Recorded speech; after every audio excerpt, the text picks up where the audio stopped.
London, 1815. The Earl of Lockwood was most decidedly uninterested in the conversation occurring around him. A circle of society's most illustrious gossips had formed in Lady Westmoreland's drawing-room, and their topic du jour, the imminent arrival of a mysterious heiress from the north, held about as much fascination for him as watching paint dry upon a wall. "They say she's to have £30,000, whispered Lady Featherington behind her fan. "Though I've heard her manners are quite provincial." "Her father made his fortune in trade," added another matron with a sniff of disdain. "Coal mines, I believe." Hugh Lockwood suppressed a sigh and swirled the amber liquid in his glass. 6 years since Caroline's death, and still he found these gatherings insufferable. Once, he had relished the season's endless parade of balls and soirees. Now, at 33, he attended only when duty to his title demanded it. "Lord Lockwood," Lady Westmoreland's voice cut through his reverie. "You've been positively monastic these past seasons. Surely some young lady must have caught your eye?" Hugh offered a practiced smile that revealed nothing of his thoughts. "I find my estate provides ample occupation, Lady Westmoreland. Between my tenants and my agricultural experiments, I have little time for courtship." "Nonsense," she replied, waving her hand dismissively. "A man in your position must remarry. The earldom requires an heir. My cousin stands ready to inherit should misfortune befall me," Hugh said dryly. Lady Westmoreland's eyes narrowed. "That rake? The mere thought of Richard Lockwood as Earl gives me palpitations." Hugh raised his glass slightly. "Then I shall endeavour to live a long and healthy life, madam, if only to spare your constitution." A titter of laughter rippled through the group, but Hugh detected the undercurrent of judgment. 6 years a widower was long enough, society had decided. His period of mourning had extended well beyond propriety's demands. What they could never understand was the vow he'd made at Caroline's deathbed, that he would never again place his heart in jeopardy. Love, he had learned at devastating cost, was a luxury no sensible person could afford. Marriage was a practical arrangement, nothing more. And he had no need of either. "Lord Lockwood," a footman announced, breaking into his thoughts, "your carriage awaits." Hugh bowed to his hostess. "If you'll excuse me, Lady Westmoreland. I've business in the city tomorrow that requires an early start." As he strode toward the door, he heard Lady Featherington's carrying whisper, "Poor man. Still pining for his countess. How romantic." Hugh's jaw tightened. It was not romance that kept him from the marriage mart, but reason. Caroline's death in childbirth had taught him all he needed to know about love's ultimate cost. A lesson he would not forget. Outside, spring rain fell in sheets across Mayfair. Hugh pulled his greatcoat tighter and descended the steps to his waiting carriage. The cool drops against his face were a welcome respite from the overheated drawing-room. He had almost reached his conveyance when a commotion at the far end of the street caught his attention. A hired hackney had overturned, its wheel broken against the curb. The driver was shouting and waving his arms, while a small figure in a sodden cloak stumbled away from the wreckage. Hugh hesitated, then cursed under his breath. Whatever business brought a lone traveller out in such weather, it was hardly his concern. The figure took 3 more faltering steps, then collapsed onto the wet cobblestones. "Damn it all," Hugh muttered, then called to his driver. "Wait here." He crossed the street in long strides, rain plastering his dark hair to his forehead. As he reached the fallen traveller, he saw it was a young woman, her face pale beneath the hood of her cloak. "Are you injured, madam?" Hugh asked, kneeling beside her. Her eyes fluttered open, startlingly green against her fair complexion. I believe I may have twisted my ankle," she said, her voice cultured despite its weakness. The hackney driver approached, wringing his hands. "She paid in advance to Berkeley Square, Lord, but I can't fix that wheel in this weather." Hugh glanced back at the woman. Drops of rain clung to her lashes, and a tendril of copper hair had escaped her hood. Something about her vulnerability stirred an unwelcome protective instinct. "I shall see to the lady's transportation," Hugh said decisively. "Your name, Miss?" "Grace Northcott," she replied, attempting to rise and wincing. "I'm to stay with my aunt, Lady Pembroke, but I'm afraid I don't know precisely where." "Lady Pembroke?" Hugh frowned. "Her house is 3 streets hence." "You're most kind, sir, but I'm certain I can manage." Before she could finish, Hugh bent and lifted her into his arms. She gasped, instinctively clutching his coat. "Sir!" "This is most improper. Consider it a practical solution to an immediate problem, Miss Northcott," Hugh replied, carrying her toward his carriage. "The rain shows no sign of abating, your ankle requires attention, and I happen to know your aunt well enough to deliver you safely." Grace Northcott fell silent, though Hugh could feel her regarding him curiously. He signaled to his driver, who opened the carriage door. "You have me at a disadvantage, sir," she said as he carefully placed her on the seat. "You know my name, but I don't know yours." "Hugh Lockwood," he replied, stepping inside and taking the seat opposite her. Her eyes widened. "The Earl of Lockwood?" "The same," he said, signaling to the driver. As the carriage pulled away, Hugh found himself oddly discomfited by the scrutiny of those remarkable green eyes. There was intelligence in her gaze, and something else, a directness uncommon in society misses. "I've created quite a spectacle for my first evening in London," Miss Northcott said with unexpected humor. "Aunt Pembroke will be scandalized."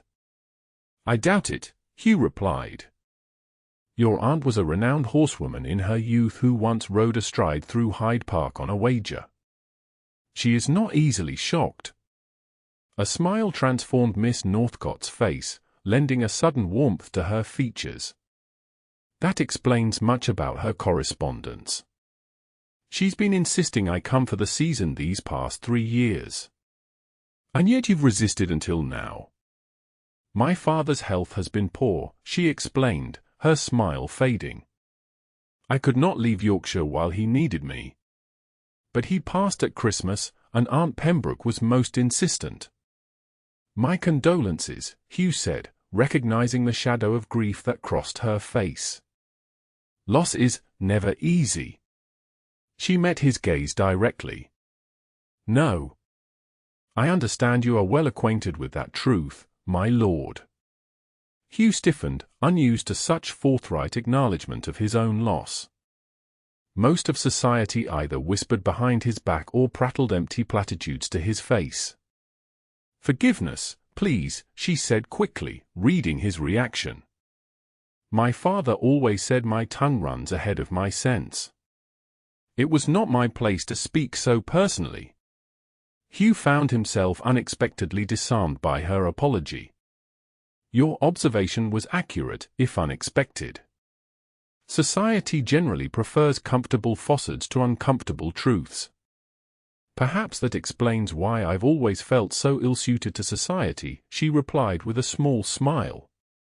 The carriage jolted over a rut, causing Miss Northcott to wince as her injured ankle shifted. Without thinking, Hugh moved to the seat beside her and carefully lifted her foot to rest upon the opposite bench. "This should prevent further aggravation until we reach Lady Pembroke's," he said, acutely aware of the impropriety of his actions. "Thank you," she said softly, a blush staining her cheeks.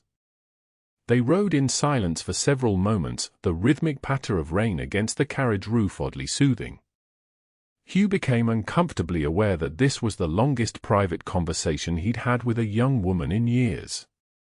"I must look a perfect fright," Miss Northcott said suddenly, attempting to smooth her damp hair. "Not the entrance I had hoped to make in London society." Hugh found himself studying the woman beside him. Her features were not those typically celebrated by the ton, her nose slightly too prominent, her mouth too wide for conventional beauty. But there was a liveliness to her countenance that he found strangely compelling. "I doubt your aunt will judge you on a rain-soaked arrival," he said. "Oh, I'm not concerned about Aunt Pembroke," she replied. "It's merely that one hopes to make a favorable first impression on, well, society at large." Hugh raised an eyebrow. "Are you in search of a husband, then, Miss Northcott?" She laughed, the sound unexpectedly musical. "How charmingly direct, my lord." My aunt would faint to hear such a question posed so baldly. "My apologies," Hugh said, surprised by his own breach of manners. That was unconscionably blunt. "No, I rather prefer it to veiled insinuations," she replied, her green eyes twinkling. "To answer your question, yes and no. I am 27, practically an antique by marriage mart standards. My father's death has left me independently wealthy, so I need not marry for security. But I confess I do hope to find companionship. A marriage of minds, as it were." "A marriage of minds," Hugh repeated. "You speak as if love does not factor into your considerations." Miss Northcott regarded him thoughtfully. "I believe true love to be exceedingly rare, my lord. Far rarer than novels would have us believe. Mutual respect and compatible temperament seem a more solid foundation for matrimony." Hugh found himself oddly disquieted by her pragmatism, so similar to his own views, yet somehow discordant coming from her lips.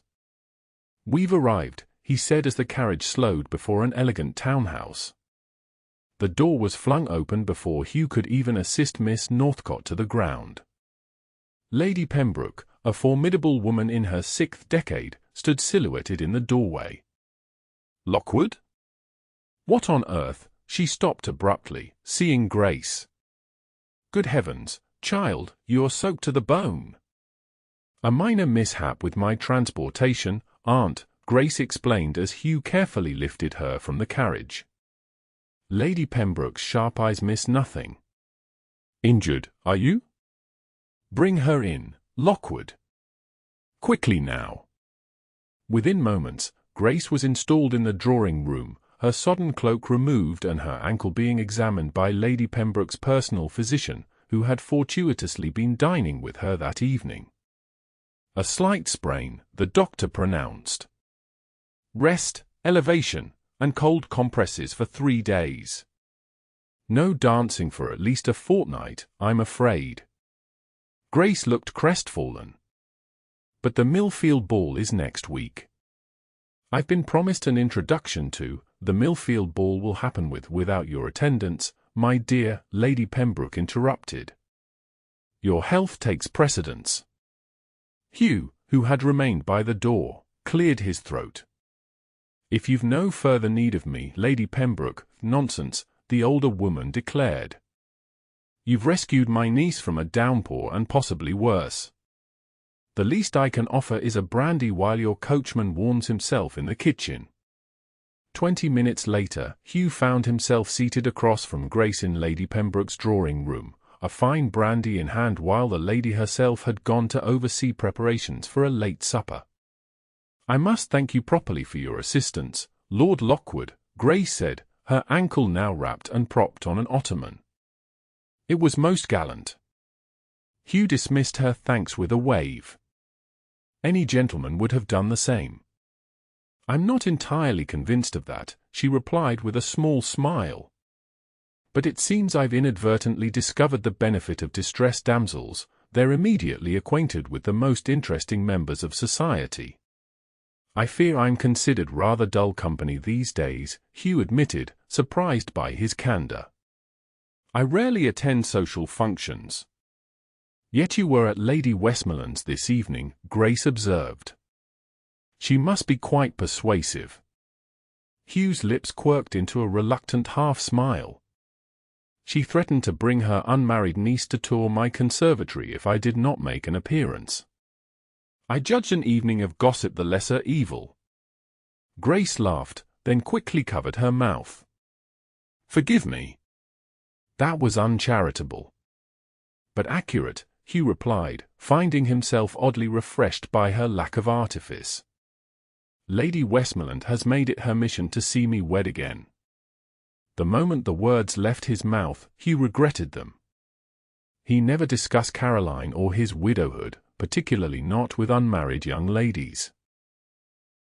And you have no interest in remarrying? Grace asked, her tone curious rather than coy. Hugh studied his brandy. I find my life adequately arranged as it is. How diplomatically phrased, Grace observed. You neither confirm nor deny your aversion to matrimony, while politely closing the subject. Hugh looked up, startled by her perspicacity. You are unusually direct, Miss Northcott. A provincial failing, I'm told, she replied with a shrug. Living in the country, one develops a preference for plain speaking. I imagine I shall have to cultivate more sophisticated conversational habits if I'm to navigate London society. I wouldn't be too hasty to abandon your directness, Hugh found himself saying. It's refreshing. A slight blush colored her cheeks. You're kind to say so. Before Hugh could respond, Lady Pembroke returned with a maid bearing a tray of cold meats and bread. You must be famished after your journey, Grace. And Lockwood, you'll join us, of course. To his own surprise, Hugh accepted the invitation. Over supper, he discovered that Grace Northcott was unlike any young woman of his acquaintance. She spoke knowledgeably about agricultural improvements, having managed her father's estate in Yorkshire. She had opinions on politics that would have scandalized half the ton. And most astonishingly, she made him laugh, genuinely laugh, for the first time in longer than he could remember. When he finally took his leave, the rain had stopped, and the night air held the fresh scent of spring. I hope your ankle heals swiftly, Miss Northcott, Hugh said, bowing over her hand. Thank you again for coming to my rescue, Lord Lockwood, she replied. Perhaps we shall meet again at some tedious social function. Perhaps, Hugh agreed, though he had no intention of altering his carefully constructed solitude. As his carriage pulled away, Hugh found himself unaccountably thinking of green eyes and forthright conversation. A momentary aberration, surely. By morning, the evening's unusual encounter would fade to a mere anecdote. 6 days later, Hugh stood in a corner of Lord and Lady Millfield's ballroom, wondering what madness had possessed him to accept their invitation. He had attended no balls in the past 2 seasons, yet here he was, enduring insipid conversation and watching couples twirl across the floor. Lockwood! Lord Pembroke approached, his ruddy face indicating he'd already visited the punch bowl several times. Capital to see you here. Didn't think balls were your entertainment these days. Hugh inclined his head. A momentary lapse in judgment, Pembroke. The older man laughed. Well, my wife is delighted. Says you're to join us for supper. No arguments, she's quite determined. Hugh suppressed a sigh. How is your niece recovering? I understand her injury prevented her attendance tonight. Grace? Oh, she's here, Pembroke gestured across the room. Doctor cleared her yesterday. Ankle still a bit tender, so she's not dancing, but Amelia wouldn't hear of leaving her at home for her first proper London ball.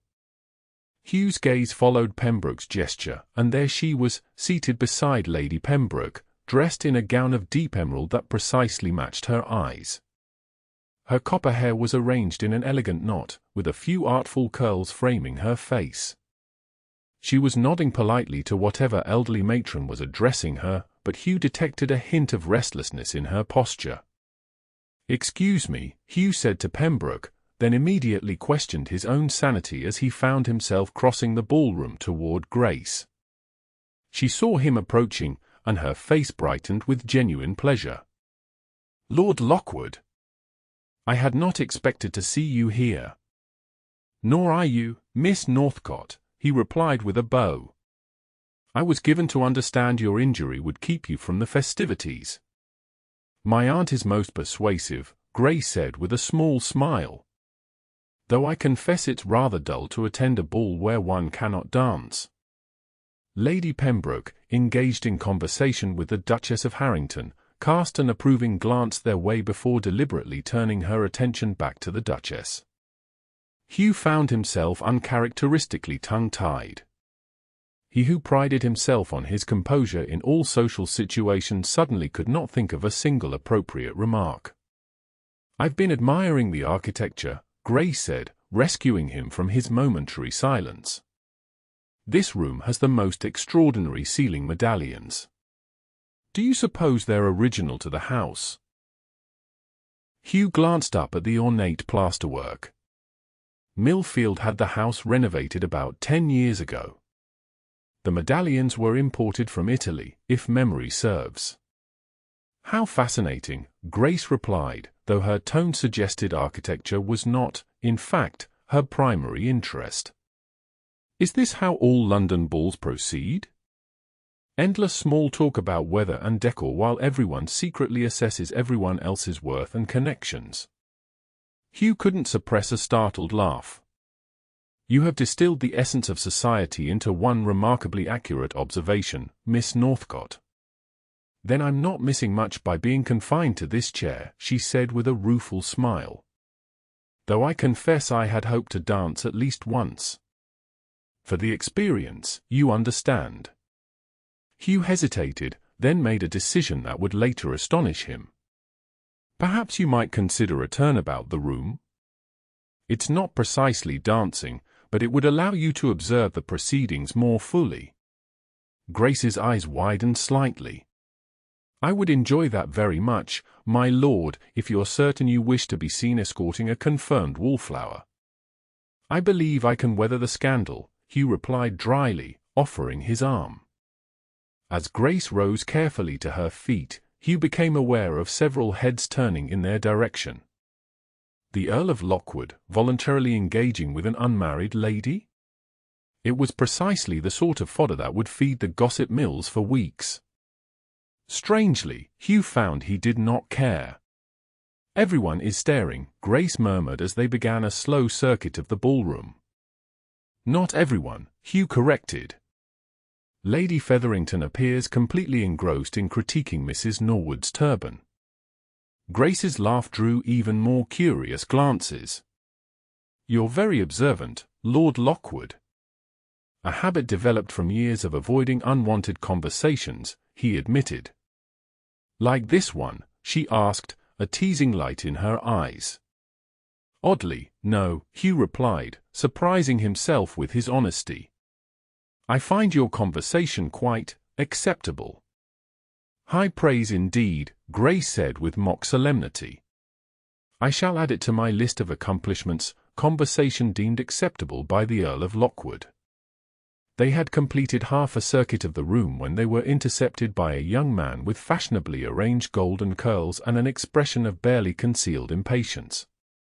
Miss Northcott, he said with a bow that was just a fraction too shallow to be proper.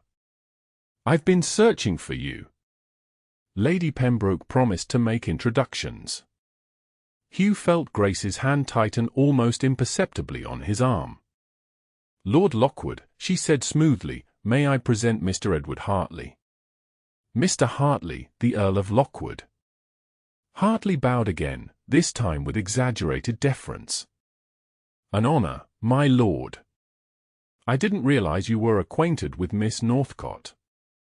There was a subtle emphasis on you that Hugh did not miss. Clearly, Hartley considered him past his prime in the social whirl. Lord Lockwood rescued me from a rainstorm my first night in London, Grace explained. My aunt counts him among her oldest friends. How fortunate, Hartley replied with a smile that did not reach his eyes. Miss Northcott, I had hoped to claim the supper dance, but I see your injury prevents it. Perhaps you'll allow me to escort you to the supper room instead. Hugh felt an irrational surge of annoyance. The young man was perfectly eligible, precisely the sort of suitor Lady Pembroke would have selected for her niece. And yet, the thought of relinquishing Grace to Hartley's escort was oddly displeasing. "How kind," Grace replied, her tone polite but cool. "However, Lord Lockwood has already offered to escort me, and I've accepted." Hugh's eyebrows rose fractionally. He had made no such offer. Hartley's smile tightened.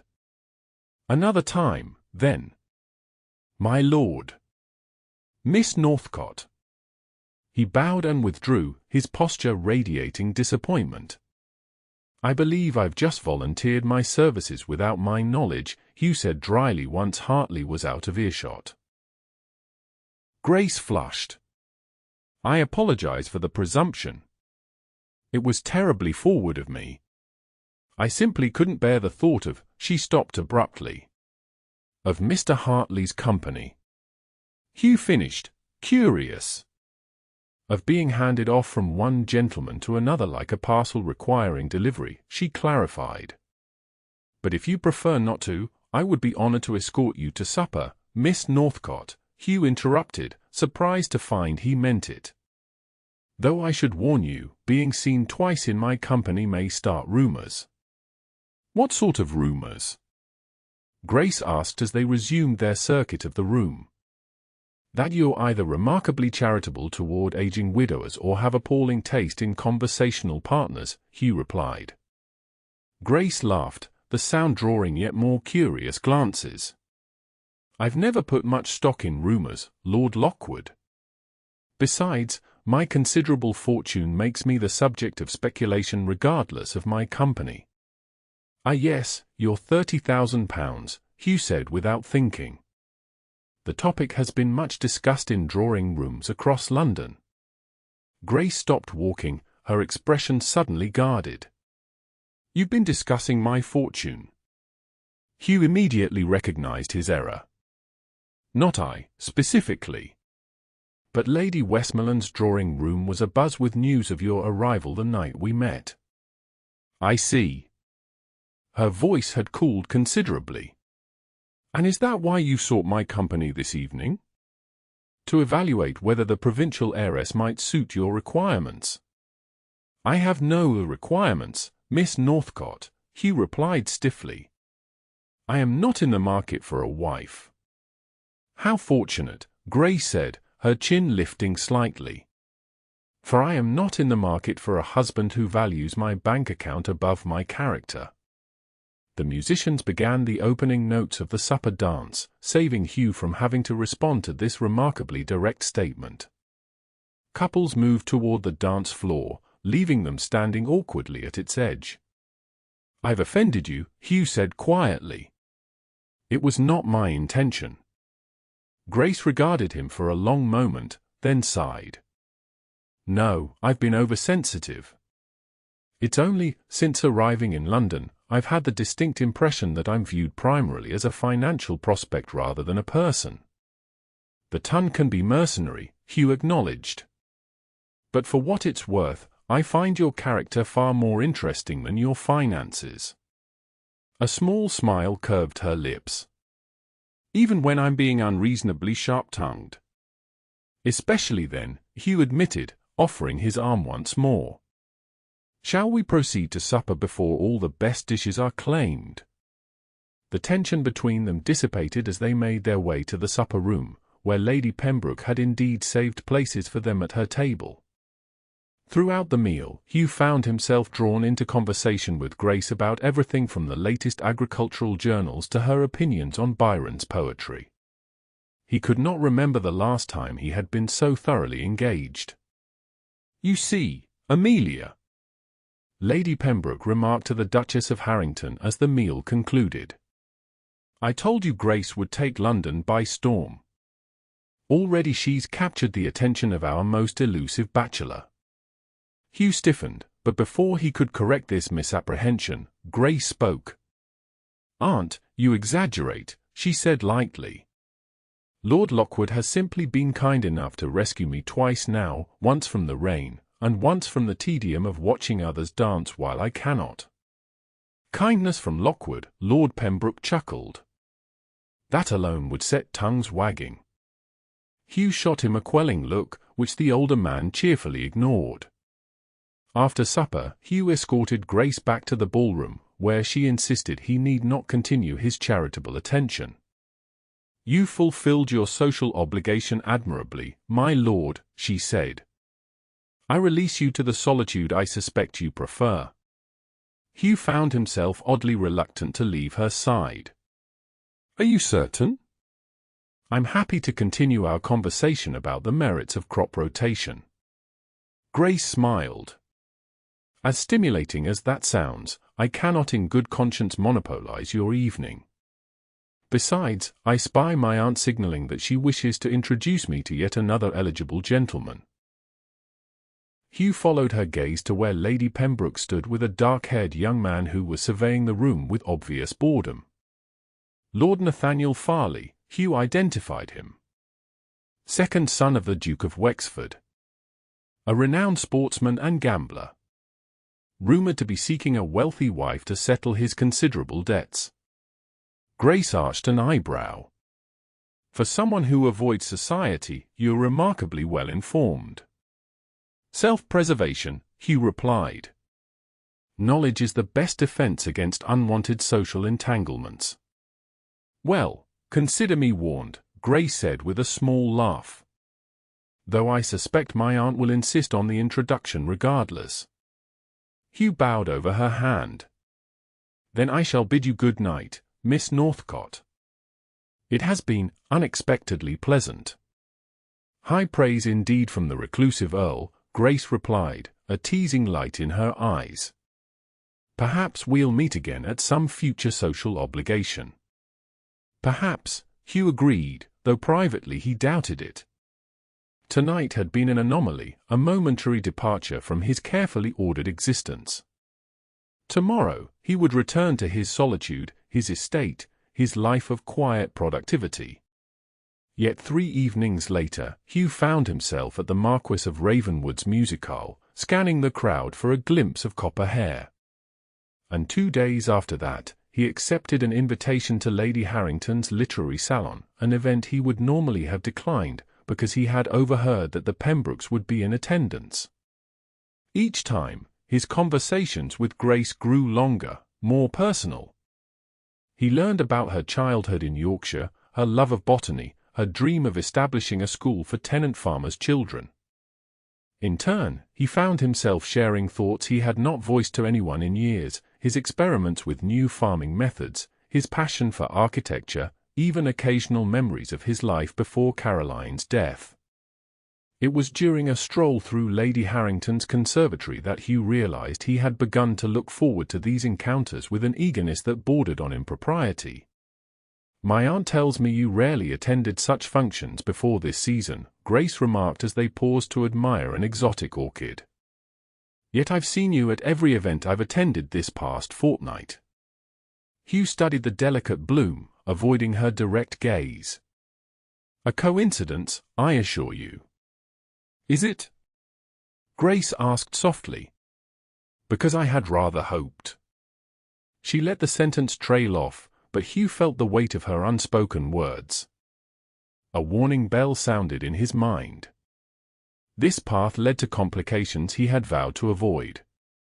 "Miss Northcott," he said, his tone deliberately formal, "I believe we should rejoin the others. Your aunt will be wondering where you've gone." Grace regarded him with those perceptive green eyes. "Of course, my lord.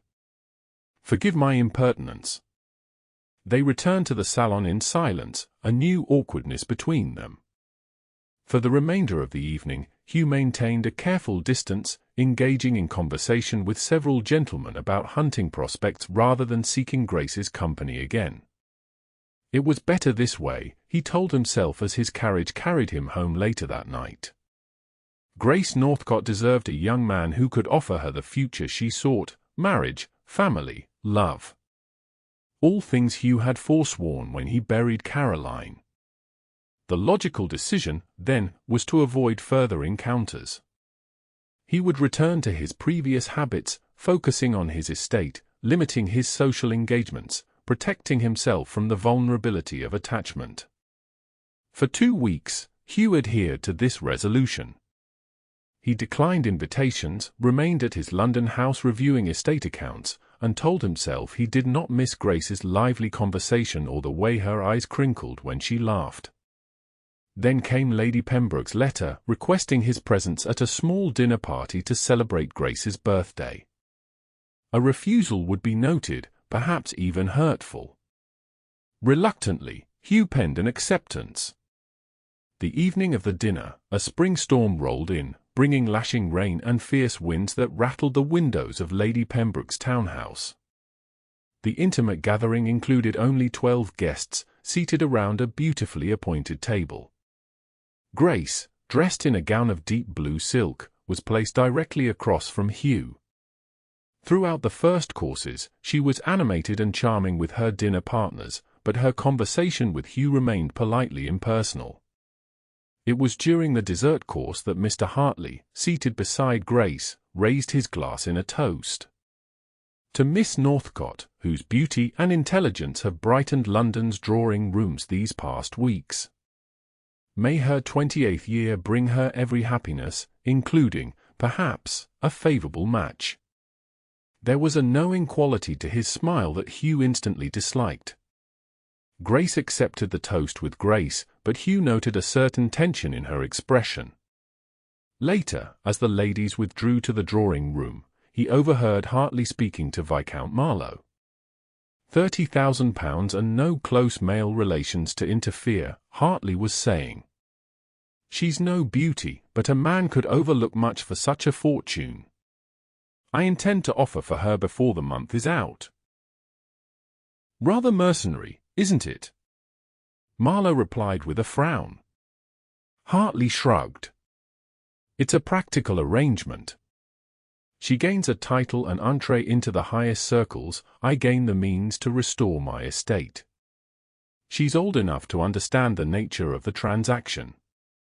Hugh felt a surge of anger so powerful it momentarily robbed him of speech. The idea of Grace, intelligent, forthright, warm-hearted Grace, being viewed as nothing more than a transaction was abhorrent. When the gentlemen rejoined the ladies, Hugh found Grace seated at the pianoforte, playing a melancholy Scottish air. He positioned himself where he could observe her without being obvious, noting the slight furrow between her brows, the downward turn of her mouth when she thought no one was watching. As the evening drew to a close, the storm outside had intensified. Carriages were called, and guests began departing despite the weather. You'll stay for one more brandy, won't you, Lockwood? Lord Pembroke urged as the last guests aside from Hugh were making their farewells. Before Hugh could respond, Hartley approached Grace, who stood near the drawing-room windows watching the storm. Allow me to escort you to your carriage, Miss Northcott, Hartley said, offering his arm. Grace looked confused. That's very kind, Mr. Hartley, but as you can see, I'm already home. Hartley's smile faltered momentarily. Of course. How forgetful of me. Then perhaps I might call tomorrow? There's a matter of some importance I wish to discuss with you. Hugh didn't miss the meaningful glance Hartley directed at Lady Pembroke, nor her approving nod in return. Yes, I suppose that would be acceptable, Grace replied, though she appeared less than enthusiastic. After Hartley departed, Hugh found himself lingering, reluctant to leave despite the lateness of the hour. Lord Pembroke had retired to his study, and Lady Pembroke was giving instructions to the servants about clearing the dining-room. Grace stood alone by the window, her expression pensive as she watched rain stream down the glass. You seem troubled, Miss Northcott, Hugh said, moving to stand beside her. She started slightly, then composed her features into a polite smile. Not at all, my lord. I was merely contemplating the weather. With such a frown. Hugh raised an eyebrow. I think not. Has something upset you?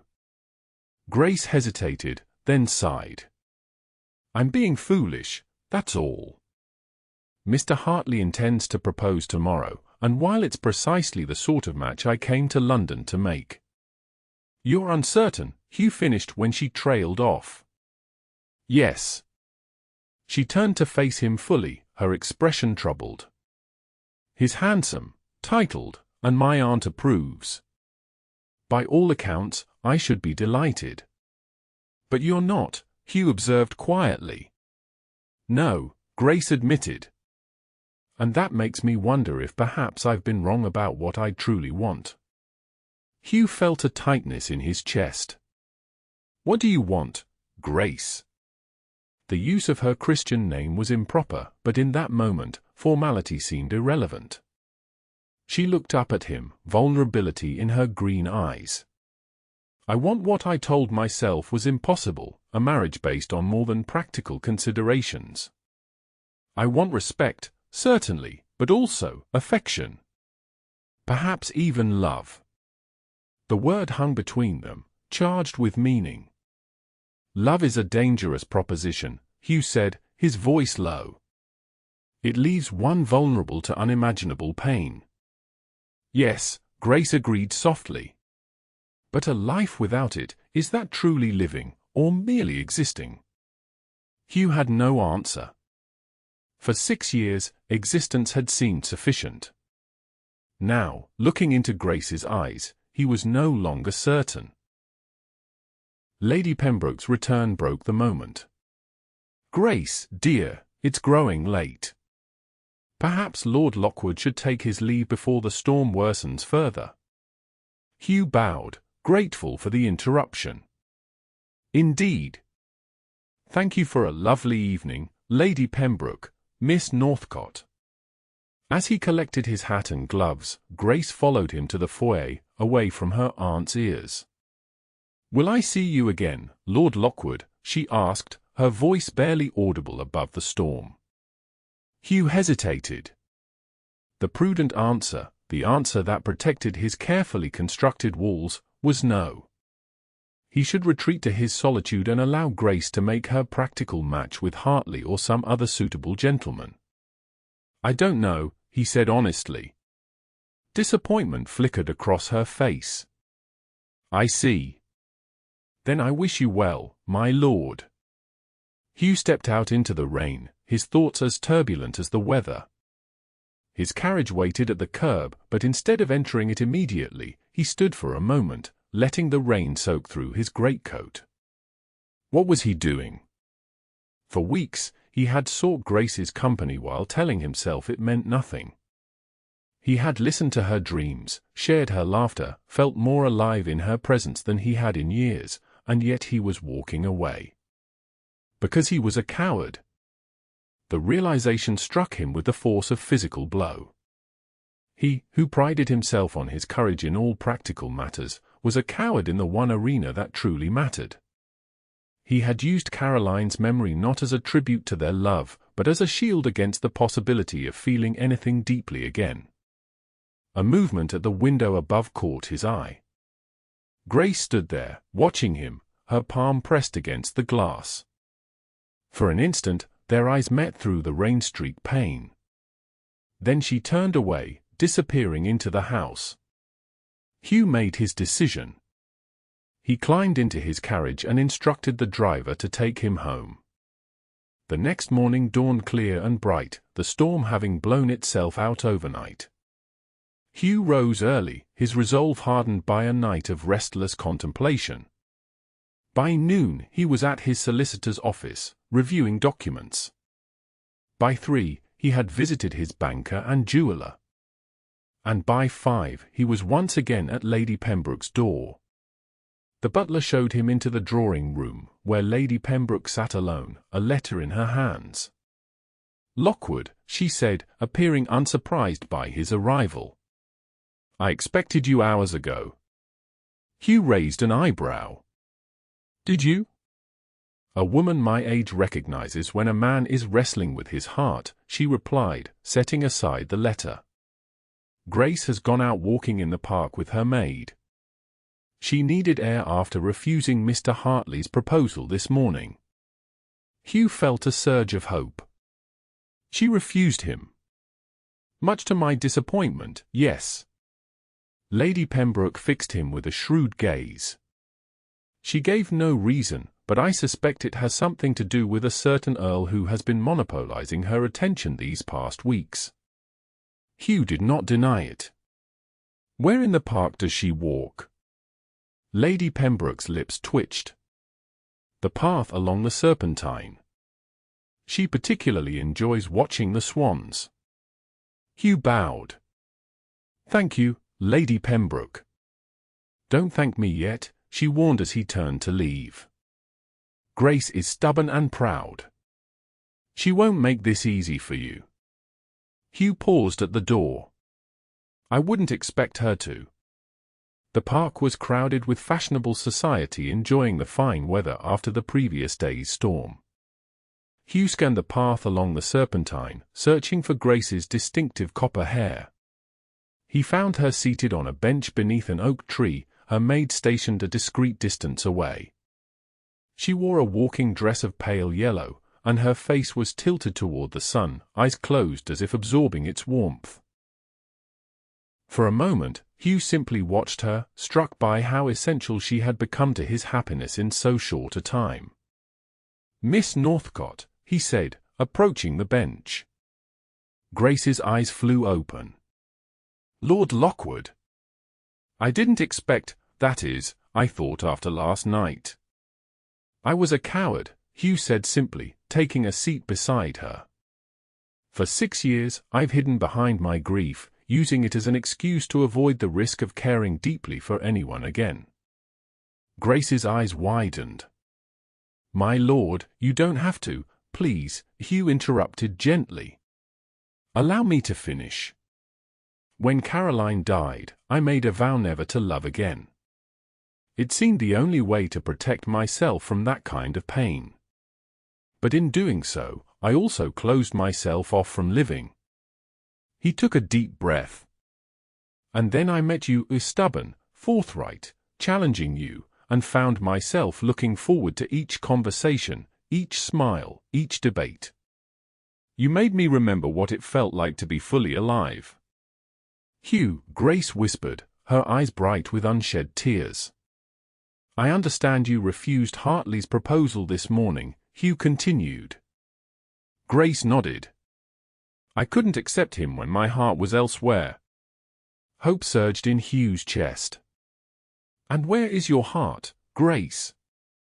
I think you know, she replied, a tremulous smile on her lips. Though I've tried to be sensible, to remember all my practical plans for a marriage of mine, my heart refused to listen to reason.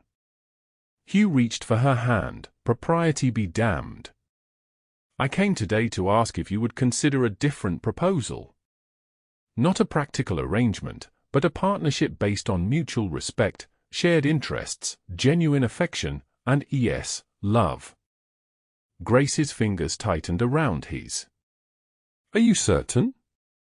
Yesterday you seemed so determined to maintain your solitude. Yesterday I was a fool, Hugh replied simply.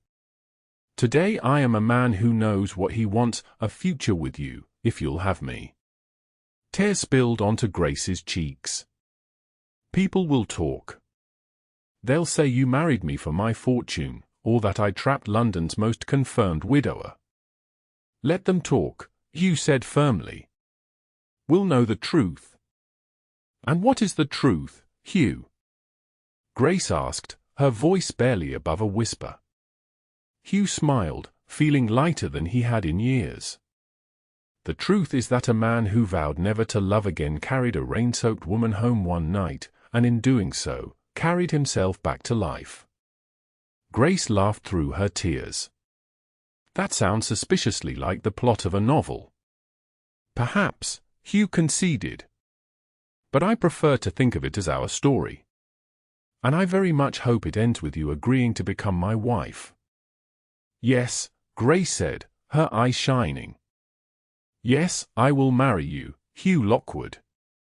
In the distance, Grace's maid pretended great interest in a passing swan, while all around them, the fashionable world of the ton strolled by, unaware that the Earl of Lockwood, who had once promised himself he would never love again, had just broken that vow in the most spectacular fashion.